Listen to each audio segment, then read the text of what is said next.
Oh my god.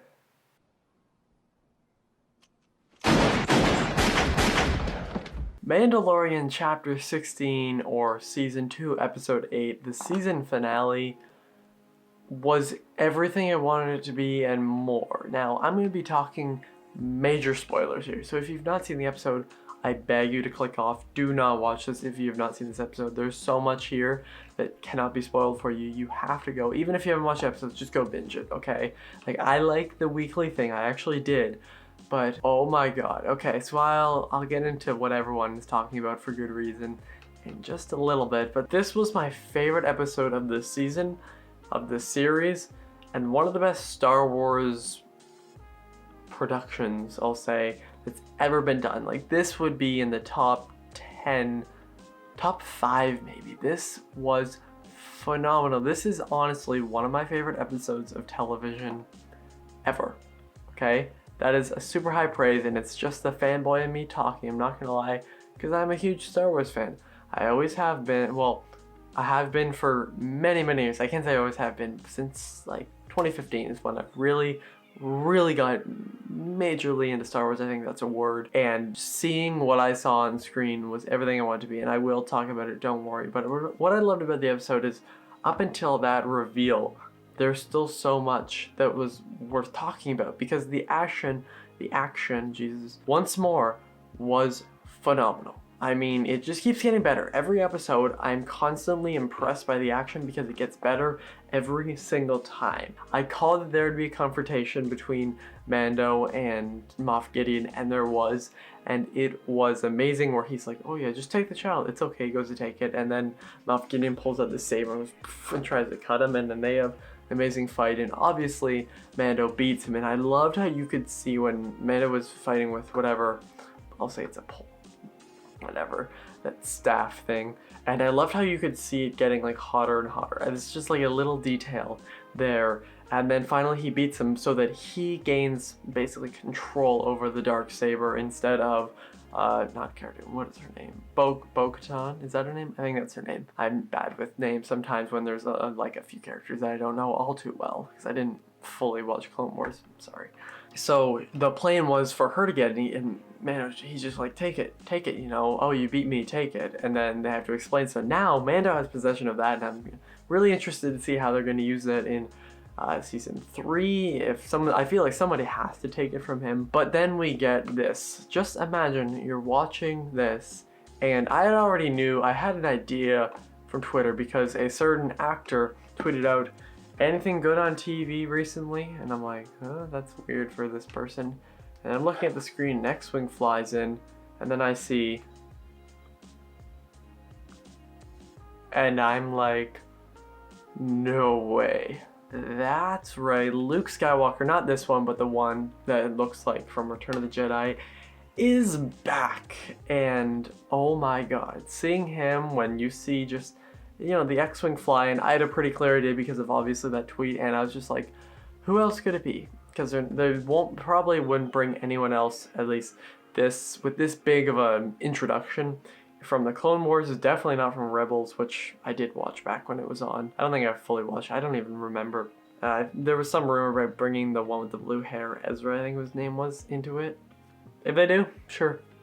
But, I mean, and then they're looking on the security cams, and you see a lightsaber, and yeah, I could kind of tell, because it's a lot like the start of Return of the Jedi, where Luke goes into Jabba's palace, and he's got the hood on, and then when you see a lightsaber, because it's in a security cam, it's like black and white, but you can kind of tell.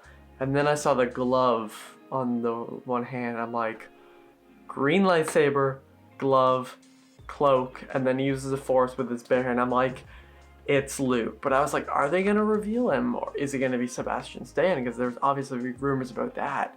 And then finally he walks into, obviously, the place, after taking out all the dark troopers, that has to be right. He walks into the place where all of them are Mando, Cara Dune, all of them. Wait, is Cara Dune there? I think she is. Bo-Katan, all of them. Baby Yoda. And he takes off his hood, and I'm just like, this is amazing. I think that it looked phenomenal. I honestly, for a second, for like a solid probably 10 seconds, thought it was Sebastian Stan, and they had just used his face and kind of like fixed it a bit. People were complaining on Twitter, because that's what people do on Twitter. That's the only thing people do on Twitter.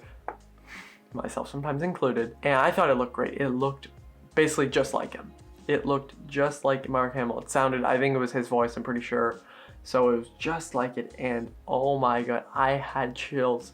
I haven't felt that way seeing Star Wars since sitting in the theater in 2015. That's how big of a praise I can give this. I'm getting chills thinking about it.